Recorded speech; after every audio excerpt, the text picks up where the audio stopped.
Sorry. Your picture looks a little blurry. Can you move just Oh. like there? Perfect. The light behind. Now I can see you. Thanks, Nikki. No problem.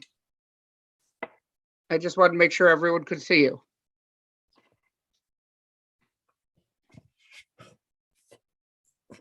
All set. Whenever you're ready.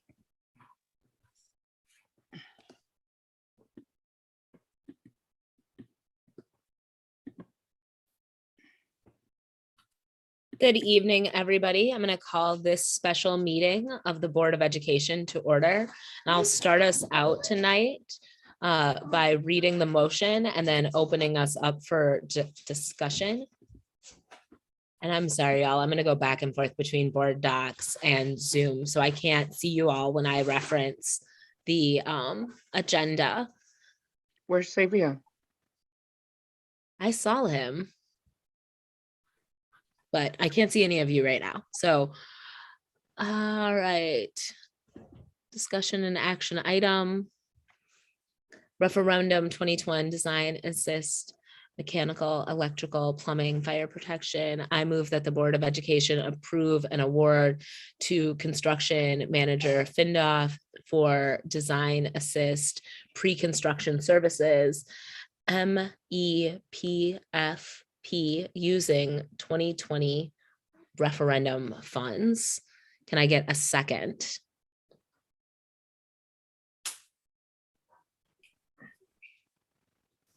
A second, Ananda. Any discussion?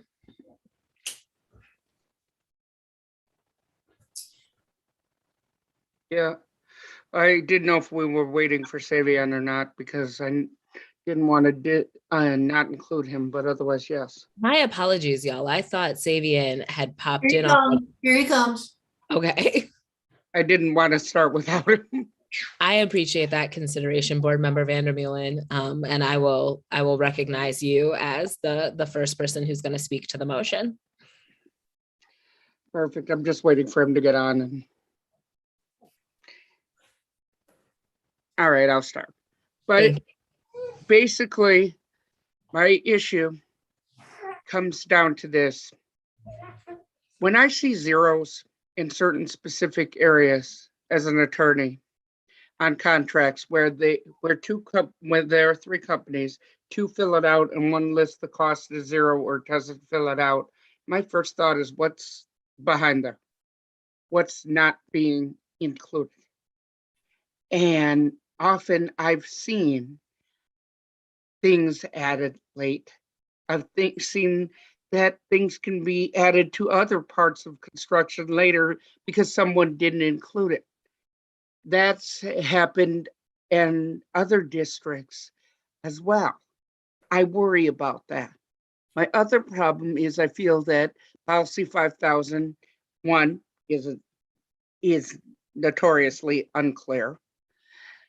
We have 7 very, very bright individuals with all different views of exactly what it says. I think that's problematic. And 2, the art of full transparency. I think we should A, separate that one part, and B, vote separately on the South Side School and on Memorial. My second thing is, which would be option 3, which is what Sherry stated. My second issue is, and let me get my notes up if I may. So give me one more second, please.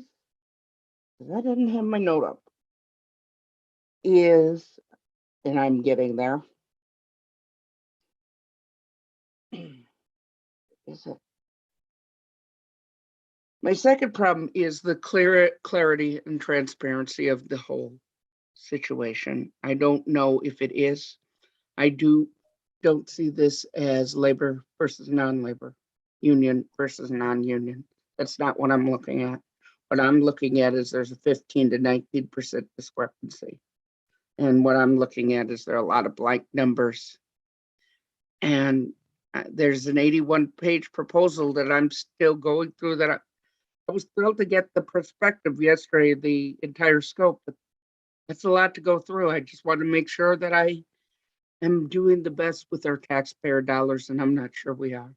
That's why I'm as concerned as I am. Further discussion?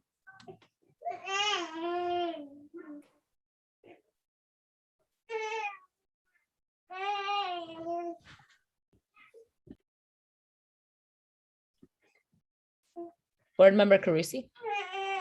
Thanks, Ollie.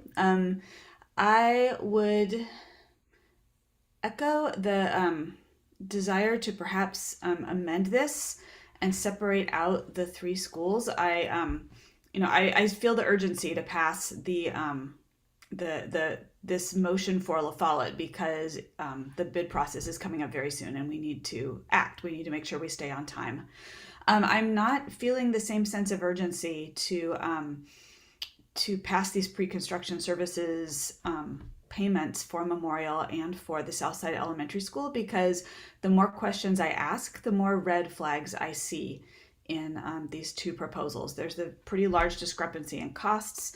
There's, when we got some more information this afternoon and I dug more into the labor costs, it looks like there's 10,500 fewer labor hours being bid by NAMI for the work at Memorial, which seems like a huge difference in the amount of labor required to do the same project.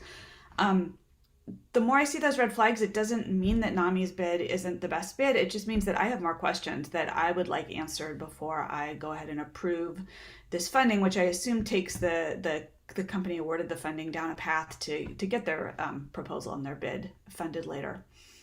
So that would be my preference, is to split these out by school. I fully support passing La Follette and keeping this project on time. We don't have to, the bid process for the other two schools doesn't begin until February. I know that there are advantages to passing the pre-construction services early, but do we have to do it this early to continue to be a good partner and to move these projects along at a good pace? Actually, I thought of one more thing. Board Member Vandermeulen? Yeah, I thought of one more thing. If we are that concerned on time, if we're gonna, I would then suggest that if we have to absolutely do it tonight, I would go with the second lowest because of all the questions I have with the zeros, with the not listed, if I absolutely had no choice. But to be honest, I think our students deserve better than a last resort. And so I think Chris Carusi's is probably the better idea than mine. Thank you, Board Member Vandermeulen. Any further discussion? Board Member Gomez Schmidt and then Board Member Carusi, I see your hand up as well. Thank you, President Muldrow. I guess as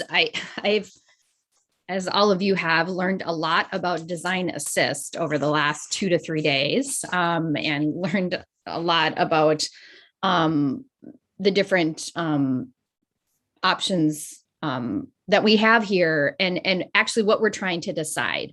And one of the things that, with the actual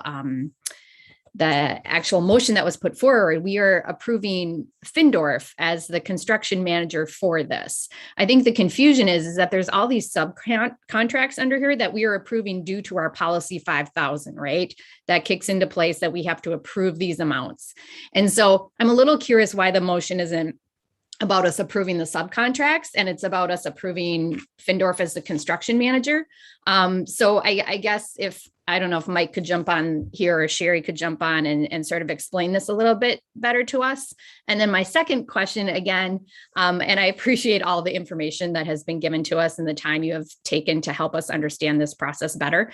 One of the things going back to the original memo about the projects from earlier in October is that it talks about the subcontract amounts listed below being the pre-construction phase only, and that upon completion of the plans and specifications for each school, a contract amendment for the construction phase services will be required for the balance of their work. So I'm also trying to tease out in my head how this relates to the actual bids that will be going out for the construction phases of this work.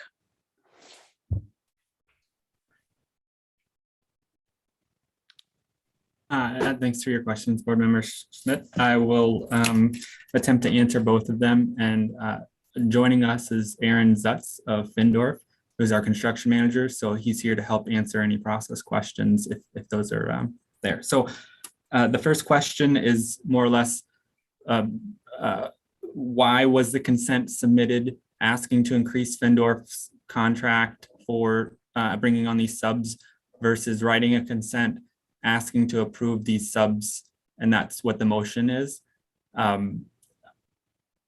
The munis aspect of what we're doing, our accounting system, what we are necessarily, although it is a formal consent memo asking for particulars that are surrounding board policies that we want to follow, the nutshell of it from a building services standpoint is we are trying to bring on design assist contractors, and we just need to pay the construction manager more money for that. And so effectively, we are either having separate POs, we're asking for you to RECs that we're asking to be converted to purchase orders, or we're asking for a purchase order to have an increased price. So totally open to bringing consents to the board in a different manner if the verbiage just doesn't align or would be more clear in a different way. I can pause there to see if that completely answered your first question or if Aaron needs to add any supplemental information before I move to your second. You know, it sort of does. I guess I'm just trying to figure out our role in approving subcontractors and actually, I guess Findorf's role too in the subcontractor process and awarding these subcontracts too. So thank you, Mr. Zutz, for joining us today. And yeah, I guess if we can clarify that, just how Findorf is overseeing the construction project and how these subcontracts fit under that. Sure, I can appreciate your time tonight. I can do my best to explain that. So as your construction manager, we are procuring the balance of the work. So the actual trade work that will be performed by subcontractors, we are soliciting proposals and bids depending on how the work is being procured for that work.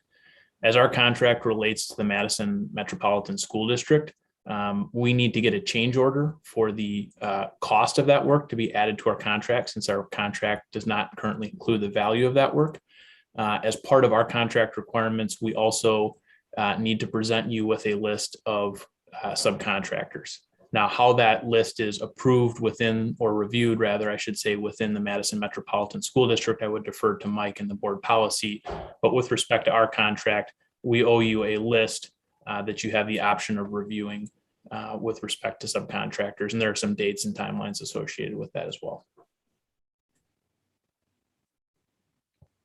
Okay, thank you. So Findorf was involved in looking at these subcontract proposals, and is that, or what was the involvement there, or is that all under our own process?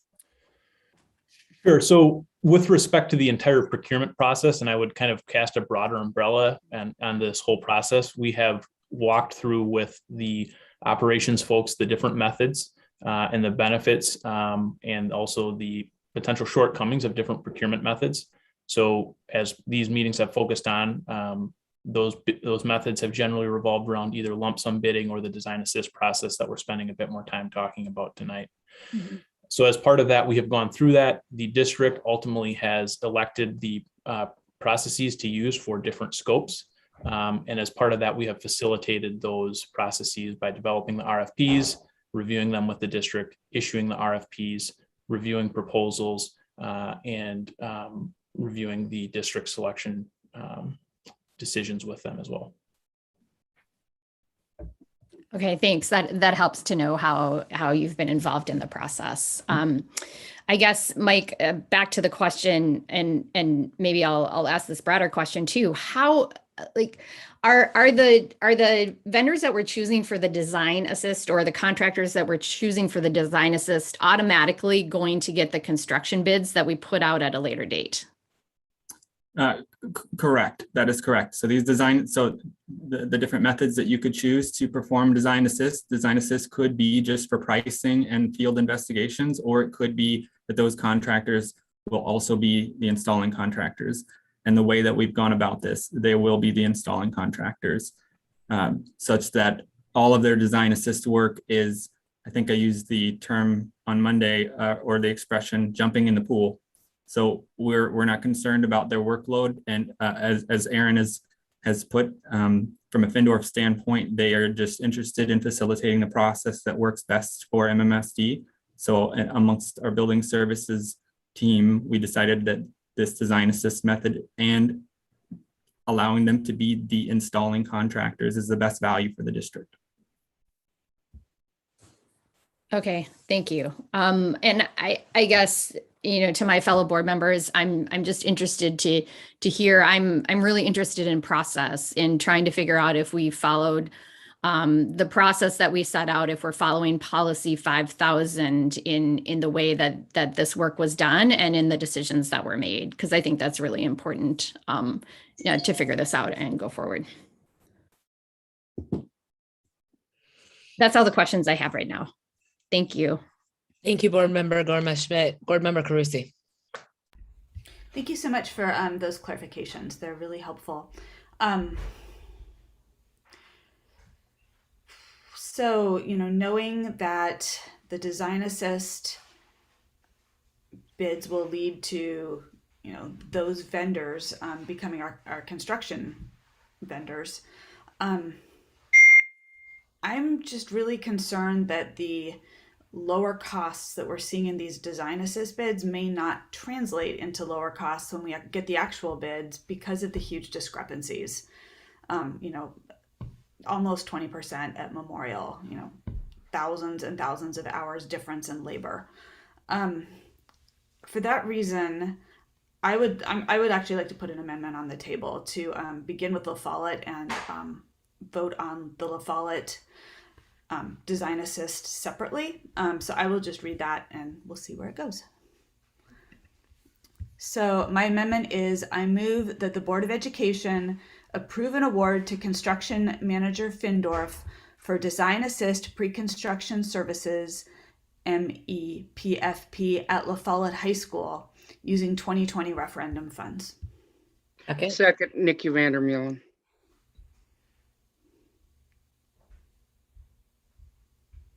Open for discussion. Board Member Castro. My hand was raised related to the broader conversation after this amendment. So I will reserve my comment. I do support Board Member Carusi's motion for amendment. So I want to speak directly to that motion because I think that motion for me kind of brings out a larger issue. And Board Member Morelli, I see your hand and I want to acknowledge that. I'll call on you as soon as I make this remark. My struggle, I guess, or the tension I feel is that after looking at the immense amount of information we have recently been given, what I determined is the process was consistent for all three sites. So for the Southside School, for La Follette, and for Memorial. And La Follette was awarded to one group and Memorial and the Southside School were awarded to another group. And I guess it's hard not to say that it seems like our process, we have no issue with the process because of who was awarded the bid at La Follette. And so we are willing to work with the folks who gave us the most competitive bid at La Follette, but we are not as enthusiastic about working with the most competitive bid for Memorial or for the Southside School. And so I have a little bit of tension around what it means for us to be consistent with our own process, and also what it looks like for us to be upfront with partners who engage in bidding with us. And that's just where I'm struggling as I've looked through the materials we've been given, is that, folks bid based on a pretty transparent process. And that process was consistent among all the sites that we're honing in on this evening. Board Member Morelli, then Board Member Carusi, then Board Member Vandermeulen. Yeah, thank you so much, Board President Modrow. I had some questions too. I'm still unclear with some of the remarks. If people are are we not liking the process of RFP, the RFP process, or are we not liking because we're gonna have to contract with a non-union vendor? And I'm sorry. I'm sorry, I did spoke out of turn, so I apologize. I get that the tension, in particular in a city that values union, and how we have been really consistent to support our union members. So to me, as to find that to be incongruent. And I actually have a question for Aaron. Thank you so much for joining us, Aaron. I'm one of my questions on Monday. I'm not sure if you watched the video from Monday or not, but one of my questions was actually just to speak to the discrepancies. That I just happen to have friends in a community that are in construction, and some that are union members, some that are no longer union members for different reasons. And when I looked at the close to $1 million or the over $1 million discrepancies in some of the line items, I don't know how to, what it's left for me to interpret what that is. But Findorf has pretty much sites all over the city and all over the county. You are a recognized and credible organization to be partnered with. And I'm just curious, does this differential amounts in contracts or in bidding process common? Or is this something that this is like the first time it happened, and it happened, but this is the first time it happened? Sure, I can respond to that. Thanks for the question. So I think with respect to the variation in budget numbers, and I want to be clear just because it's a little bit nuanced that these are budgets that we've asked them to supply based on incomplete information. We did speak to the contractors and people within our organization, reviewed and compared them.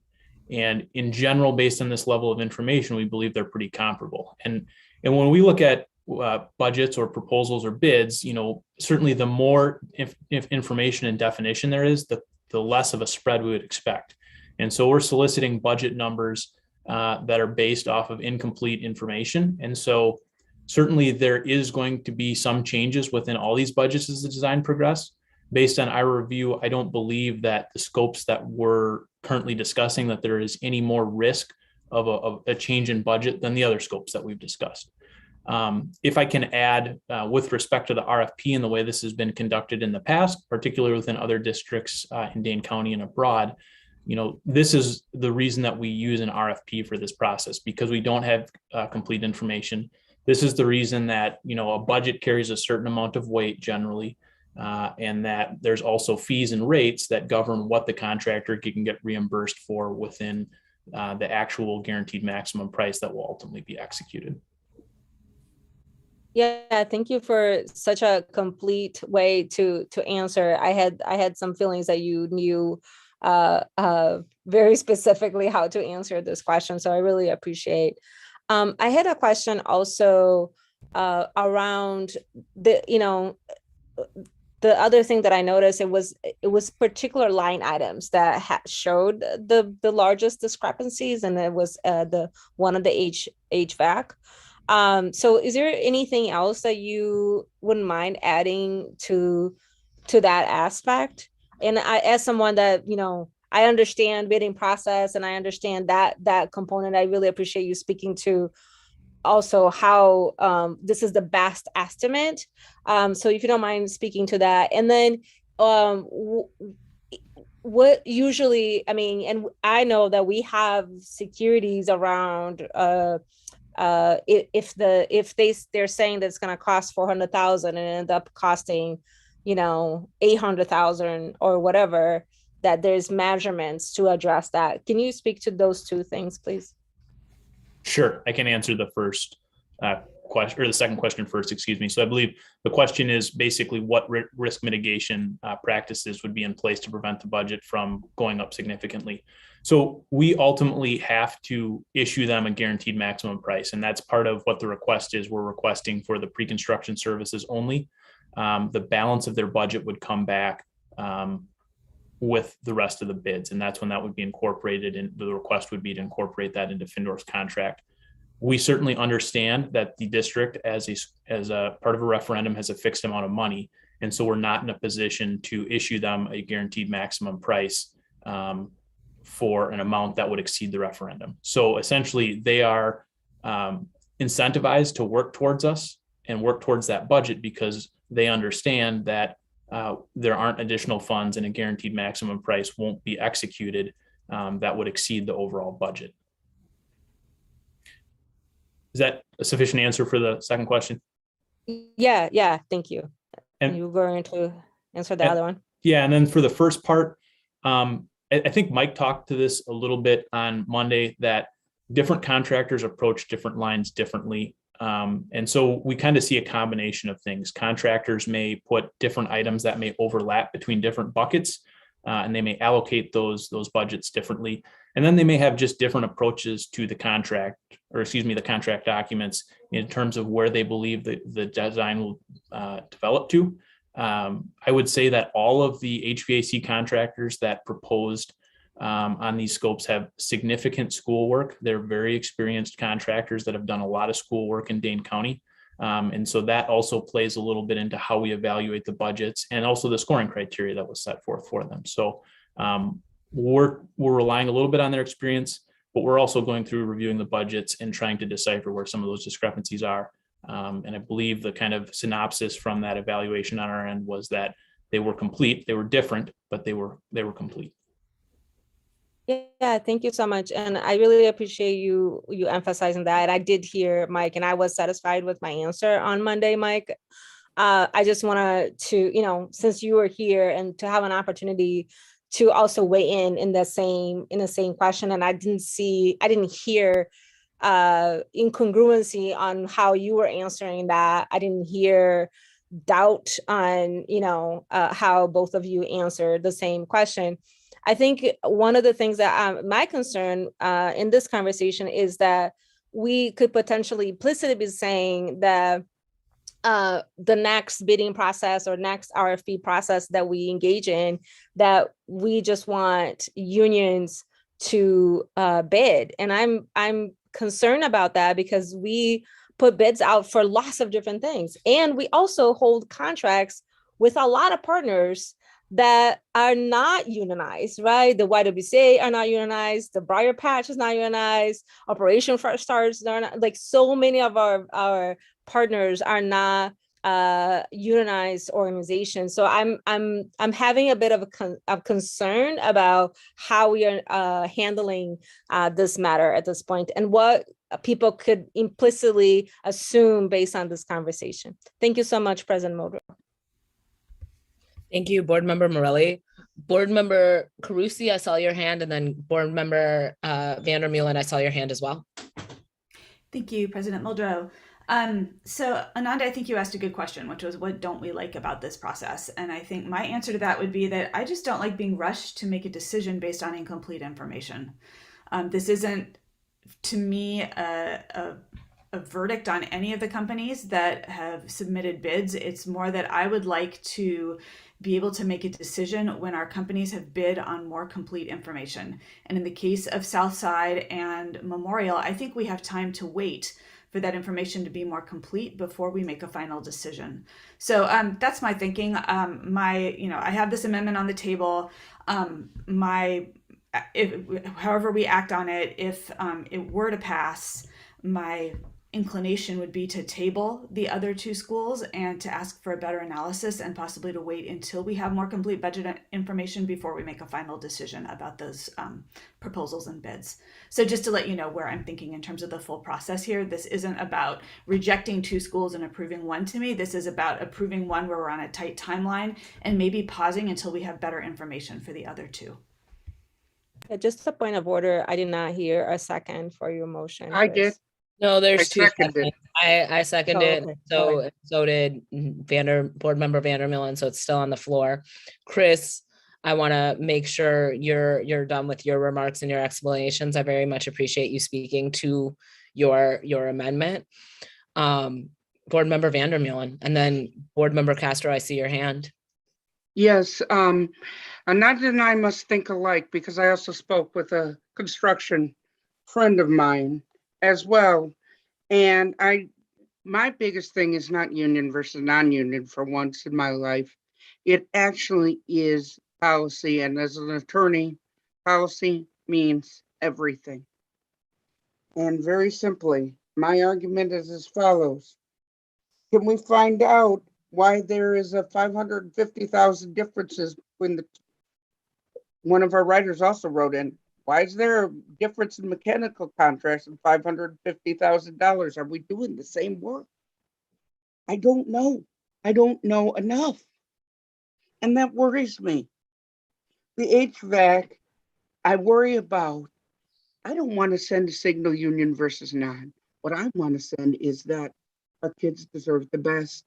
I want to send a heating and air conditioning duct system where the people can breathe. That means the best, the most state of the art, the one that will keep out COVID, the one that will keep out what it needs to keep out, and let in what it needs to let in. I don't care in this particular situation which group provides it if they follow the rules. My problem is I don't see this policy being very congruent or helpful. And I do think that it's rushed on this. La Follette, there weren't giant zeros at parts of the procedure. That really, for some reason, I can't get past that. To me, that's always been a red flag. I just can't, because it means you're going to say that this isn't a cost when everyone else does. What am I missing? There must be something I'm missing there. I just do not believe this is as transparent as it could be. I believe that La Follette is, or I wouldn't ask for it to be separated or agree with Chris's motion. But when it comes to Memorial and the South Side, which are two smaller contracts, I want to know if both are fulfilling the policy exactly. And I don't think we can do that. I couldn't go through an 81-page proposal to compare line by line each part of the project. And that's what was we got the project scope yesterday with the 81 pages difference. I can't go through 81 pages in a day of complicated construction material and to see what is better than what. I understand the need and I don't want to restrict our growth, but I don't want to take that chance either. And knowing that we might not have to, if we can separate the two, is a real concern. So that's why I support Chris's amendment. And that's my concern with the entire situation. It was not based on the union versus not union. It was based solely on the policy. Board Member Castro, then Board Member Gomez Schmidt. Thank you so much, Board President Muldrow. After reviewing the documents, I do agree that the process and policy was followed across the board. My questions are as follows for Mr. Zutz and Mr. Starr. In terms of all these projects with the referendum, what instruments do we have for quality control across all projects? And what mechanisms or clawbacks do we have in place if contractors underbid or have unexpected costs? I will just tee this up with 2 items and then pass it right to Aaron to provide some additional context. I mentioned the retail labor rates is one way that we are able to ensure during the process that we know for change orders or even during the design process, any design decisions we're making are informed by retail labor rates that were submitted in these proposals. And then after the construction documents are out, if there's any changes, any change orders, we're going to be using the same retail labor rates. And then Aaron had mentioned the guaranteed max price. So upon bid day coming, then Findorf will have that information for us to use and select contractors and establish a guaranteed max price. That guaranteed max price will be based on the final bids, which would be the design assist contractors included in that. And that would be certainly a protective means for the district. So Aaron, any supplemental comments? Yes, with respect to the cost risk, certainly establishing the guaranteed maximum price or the GMP is an important milestone. Once that is established, the contractor's at risk for the scope described in the documents.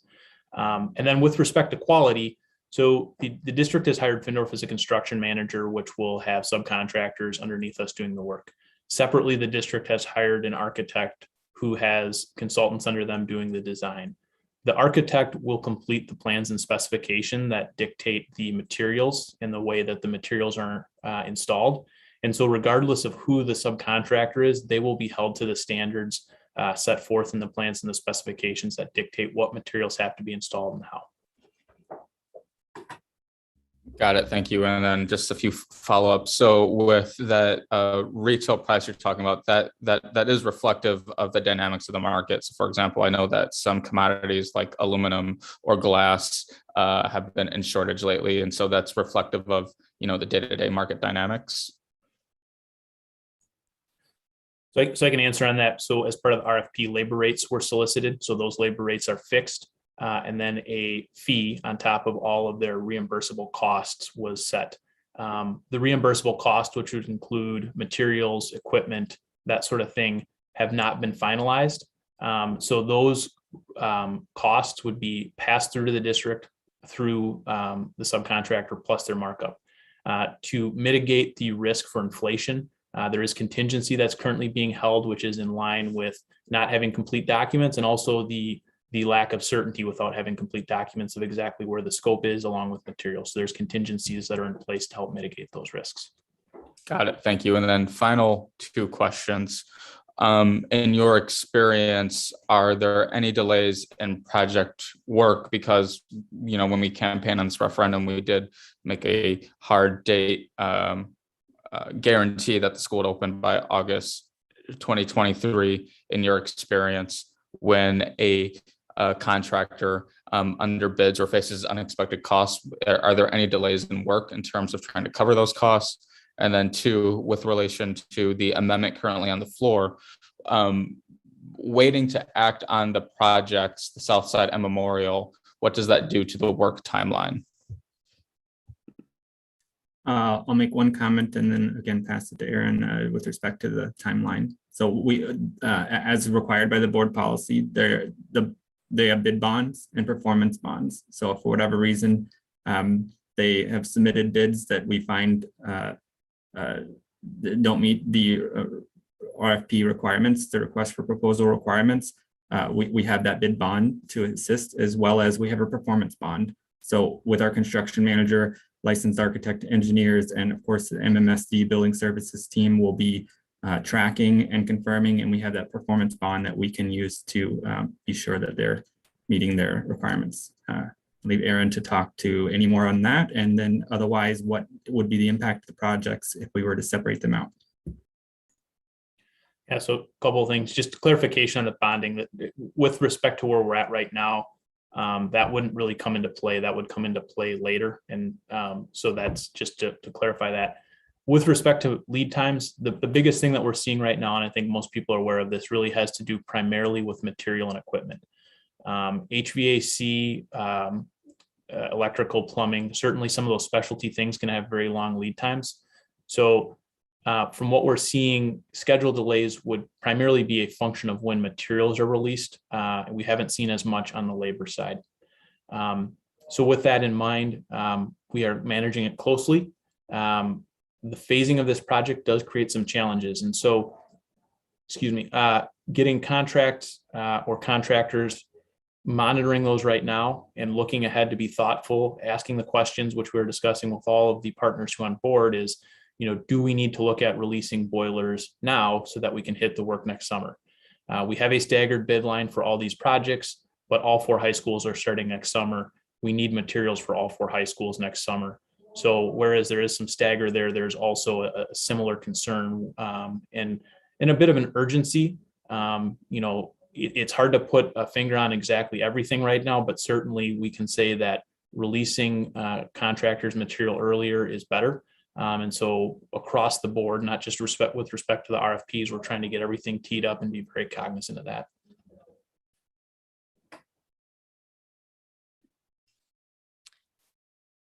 Board Member Pearson, I see your hand up and we haven't heard from you yet this evening. So I'm gonna give you the floor, and then Board Member Carusi and Board Member Gomez-Schmidt will return to you.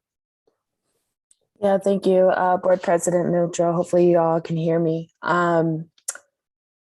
So I've heard a lot of good questions, a lot of questions that I've actually wanted to ask, but one comment that I'll make just in general in regards to the South Madison School in particular. As a longtime resident of South Madison, we have a lot of development that comes in this area. A lot of development that in some ways have not always been the best developments, whether that is, costs and things like that. And so like my biggest concern is in retrospect to all of the schools, but more specifically a school that will be in South Madison that typically will have a large number of children of color. And what we see is sometimes with building projects and things like that in other cities, in our city, everywhere. Not to say that things will be cut, like there will be corners cut, but I just have a big concern when you see a large difference in between bids. And I just wanted to make that comment in supporting some of my colleagues' questions and comments that they've made. It sends red flags to me. And I would not be a good steward of our city and my neighborhood and my community if I didn't mention that point. And so I'll just go ahead and concede the rest of my time, but I just wanted to really, really make that comment because it's really important that we take a look as much as possible and that we understand what we're voting for, but also that we raise the questions to make the best decision. So. Thank you, Board Member Pearson. Board Member Gomez-Schmidt, and then Board Member Carusi. Thank you. And I do appreciate the comments from my colleague Maya. And I think everybody is trying to be really thoughtful in making sure that we are making the right decisions here.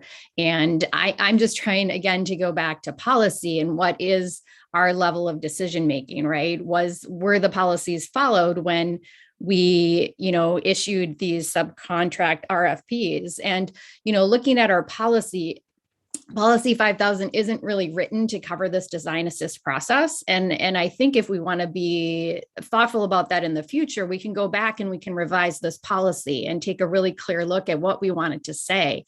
But right now, looking at it, there's nothing in the policy that says if there's if we get bids that are X% different, then, we want to give guidance to the administration to go back and rebid or tell the construction manager to do something different. That just isn't part of the policy.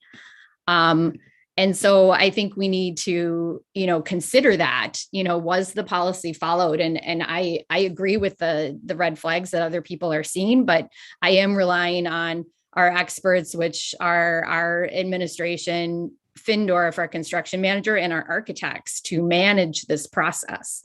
And I don't feel like I necessarily have the technical expertise to make those decisions. And again, just concerned about timing, because everybody I talked to said, just don't delay the timing, whatever you decide to do, because timing is sort of the essence. And so I think that's why everybody's feeling rushed in the sense of urgency, is because everybody understands what a delay, could potentially do.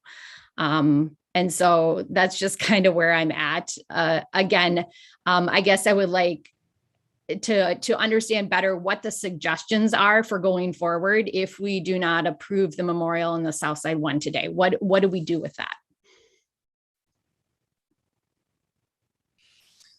Chris, I want to kind of bring a point of order to the question you just asked. So I don't want us to go back and forth in terms of a series of hypotheticals related to Chris Carusi's amendment. I appreciate that. So in order to not do that, we can vote on Chris's amendment right now if we want to call that to vote. And then we can, ask questions about the implications of that after we know whether or not that is a factor in the way that we're making this decision based on our own vote. Because I think it's a lot to ask people to juggle both what will happen if we amend versus what will happen if we do not amend throughout this conversation going back and forth. I think the question you just asked is relevant to how a lot of us would vote on Chris's amendment. So I think it makes sense to speak to it, but I think, if that's going to become a major factor in how we have this discussion, I think we need to vote on that amendment and determine whether or not it's something we're interested as a board in pursuing. Okay, can I ask a clarifying question? With Chris's amendment, if we do vote on just the La Follette project, where does that leave procedure-wise the memorial and the Southside project? Does another amendment need to be issued for those two? If we vote on this amendment and the amendment gets approved? Sherry, I'm going to point that question at you.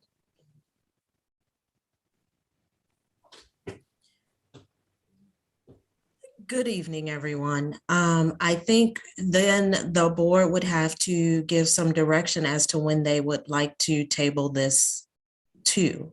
I think it would be important to come up with a date certain when it would come back to the board, unless the board is asking that we go through the whole process again for those two schools. So I think my answer is it depends on what we're going to ask to do. Are we going to ask just to continue looking at the documents? Are we going to ask to have the board go through all the documents and rescore it? Are we going to ask that we put those two back out to bid? In any event, all of them are going to take time. So and we've heard that time, unfortunately, is of the essence in these projects. Okay. One more thing I just wanted to point out, which is, I guess, sort of related, is that we did approve 12 subcontract projects back in September using the same process, sort of without question. So there were 12 approved. We have 12 for consideration right now and really 2 that came into question out of those 12. So just wanted to put that in context. Thank you so much, Board Member Gomez-Schmidt, and thank you, Sherry, for coming on and speaking to those questions. I think, it's helpful. I think the other timeline that's coming up for me is the 60-day kind of expiration date of the bids themselves, which is part of what's dictating the amount of time.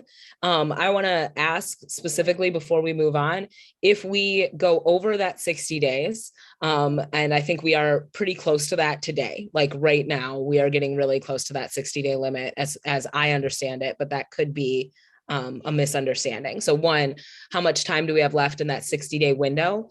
If the bids expire and we actually do have to go back to bid, what can we anticipate in terms of the ways costs will change? Would that mean that we may get even lower bids, or would that mean in general, we would see an increase in the cost for the district? We would see bids come in at a higher level? Or do we just not know? We put it out to bid and we find out. Uh, Hi, board member. I'm sorry. I was somewhat sidetracked in another thought here that I want to share that is important to the so all three scope. Okay, I'm sorry. The 60-day. I recall what the first question was. The 60-day. I did speak to this on Monday, and although that is typical, if these were bids, because there are budgets, I was incorrect in stating that that was not included as part of the design assist project portion. So that was noted in one of the memos that hopefully the board has seen and shared with. So please disregard my comment of the 60-day time. I was a little confused by that, honestly, because we had received both bits of information. So the 60-day deadline is no longer a factor. Correct.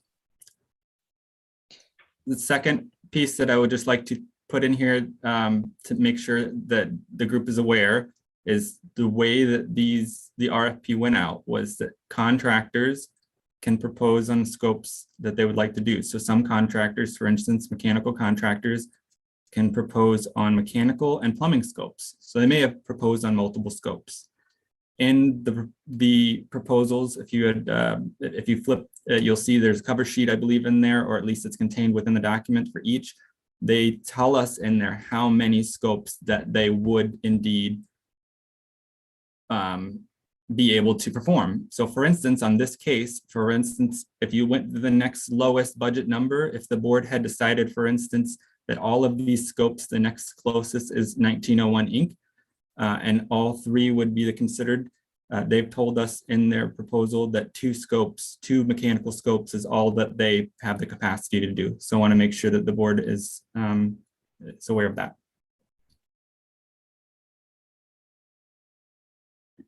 Thank you so much for clarifying that. And then I saw board member Carusi. I'm sorry, I kind of jumped you in line. And then board member Morelli. No problem. Thank you. I actually had just a couple of quick follow-up questions to Savian's questions, which were great and very helpful. You talked about how the labor rates are fixed. Are the labor hours fixed? Like, there was a huge discrepancy in hours, particularly for the memorial project, between the lowest bid and the second lowest bid. Could the lowest bidder come back with the same labor rates but significantly more hours in the bid? So ultimately, the labor hours would be fixed indirectly when the GMP is issued. So we wouldn't necessarily fix how many labor hours they have, but once the GMP is issued for any contractor, the total amount that they can get compensated, regardless of kind of the combination of material, equipment, labor, is capped at that amount, if that answers that. So that means that the proposed number of labor hours right now could go up. Correct. It could go down to, and that applies to any of the contracts. It could change. Yep. So. And that's in line with kind of the certainty of the budgets and the development of the plans that occurs. Okay. And also the partnership that we're looking for from these contractors to work towards coming up with cost-effective solutions, to investigate existing conditions in the buildings, to look for procurement methods to avoid cost increases. All those things we're asking them to do, and were reflected in the interviews as well as the RFP. And then the second clarification I have is about the guaranteed maximum. When and how is that set? We would plan to set that at construction documents. So at the same time, the balance of the work, let's just say painting, is being bid as a lump sum amount, we would have the design assist contractors soliciting the material pricing and the equipment pricing. And we would ask them to come back with their proposed GMP amount. At the same time, we're reviewing the bids. So we would be able to review their GMP amount at the same time we're reviewing the rest of the bids. And that would coordinate with having the entire budget assembled for that school. And do you anticipate that the guaranteed maximums will be close to what the lowest bidders are coming in with for all of these projects? Or could it be significantly higher? We don't know yet. It could change. What we have asked all of them is we've asked them to manage the budgets. And part of the reason I say it changes is there's multiple ways that the budget could change. If the design team or the owner requests more scope, that could necessitate more costs through no fault of the design assist contractor. So what we've asked all of them to do is to keep us apprised of any adjustments to the budgets that they see coming, so that we can review those with the construction team and make informed decisions to make sure that we're staying on budget. And with respect to that as well, Aaron, if you could talk to the conditions we have if they aren't necessarily able to meet to a GMP that we are as a team trying to achieve. There's still an opportunity that those design assist contractors could exit the project if they really had to, if they weren't helping us manage the budgets and find solutions. Correct. In a worst case scenario, if we can't get to a GMP, we could go a different direction. What I would share from experience, because we've done this and this has been pretty common in a lot of other school districts, that really hasn't been an issue. I mean, the contractors are accustomed to this process and they're motivated to work towards that GMP. So while that is an option, I see that as quite unlikely that we would be in that scenario. Thanks so much for those clarifications. I think that speaks to the really intense challenges of trying to apply policy 5000 to this design assist process. And that's all the questions I have. Thank you. Thank you so much for those questions, Board Member Carusi. Board Member Morelli. Yeah, thank you so much, Board President Modro. Thank you so much, Aaron and Mike, for all the work around this and all the data, all the information and the hours that you all have spent not just compiling this information, but also with us answering numerous questions. I want to just say how proud I am of this board and all my colleagues. The questions have been amazing. And I think that I'm as a parent, as a resident, as a voter of Madison School District, I feel immense gratitude to all of you for doing your due diligence in any process, including this process, which might be one of the most foreign process to many of us. I really wanted to highlight Board Member Gomes-Schmidt. I really thank you so much for bringing up the fact that we have already gone through this process, right? And we potentially could be, more stuck or having a greater level of hesitation because it is a extremely cumbersome process. We're not talking about education. Right. We've been spending about an hour not talking about education or how we're going to make sure that our buildings are going to be, equitable in regards to learning, in regards to curriculum and instruction, in regards to arts, in regards to things that we tended to really enjoy talking about. So I really appreciate everyone's comments and I really appreciate everyone's questions. I wanted to also share that there are a few board members that are parents. There are a few board members that have personal experience with different aspects of the business of a school district. There are different board members that have actually educational backgrounds and others that don't. And we come into different topics and have to vote and analyze materials that sometimes feels extremely foreign to us. And for some of us, it feels really, part of our work and everything in between. So I appreciate the tension that this process is bringing. And Board Member Carusi, what you said, it's really resonated to me around how so much we have to rely so much on policy, in particular around this. And when there's not a lot of clarities and not a lot of guarantees because we're not talking about, right? We're talking about construction. And we have heard from Aaron and Mike the extent of which the guarantees that we're going to have, the extent of risk mitigation that we're going to be able to have. And also, I really appreciate this last comment around we can always, if it doesn't work out, there's an exit strategy. I wanted to also elevate the level of confidence that I have on Dr. Jenkins and the entire team. I know that, the outcome of this vote, no matter what the outcome is, that next month, the team is going to continue to show up its best, that the team is going to continue to make sure that the public funds are being well spent, well served in support all our students in our school district. So I want to highlight that as well. And then with that, President Modro, I would like to call to question. So calling the question means we'll vote first on Chris's amendment and then return to the original motion. I'm going to let board member Vandermeulen speak, but before we do that, and then we'll vote first on the amendment. I was only going to say, could we call the question? So went on to beat me to it. Can you second? I think we need a second. Second, All right, so we will vote first on Chris's amendment, and for the sake of us all, Chris, will you please read the amendment again? You are muted. There we go. Okay, got to switch screens. I move that the Board of Education approve an award to construction manager Findorf for design assist pre-construction services, MEPFP, at La Follette High School using 2020 referendum funds. second, Nikki Vandermeulen. All those in favor, aye. Aye. All those opposed?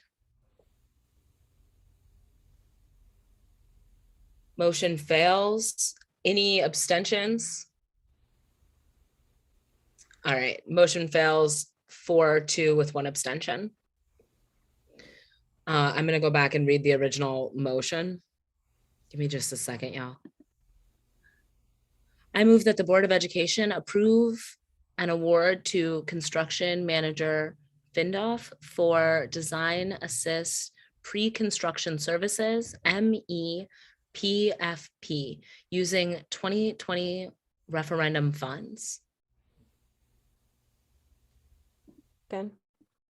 Second, board member Morelli. All those in favor, aye. Aye. All those opposed? Any abstentions? Any recusals? Board member Gomez Schmidt, I'm really sorry, I didn't see what your vote. It was you- aye. You voted aye. Okay. Motion carries 5-2. Thank you all so much for this conversation this evening. I'll entertain a motion to adjourn. So moved. Second. All those in favor? Aye. Aye. Motion carries. Have a nice night. Thanks, y'all. Bye, everyone. Thank you so much, Aaron and Mike. And Barb. Thank you. Thank you.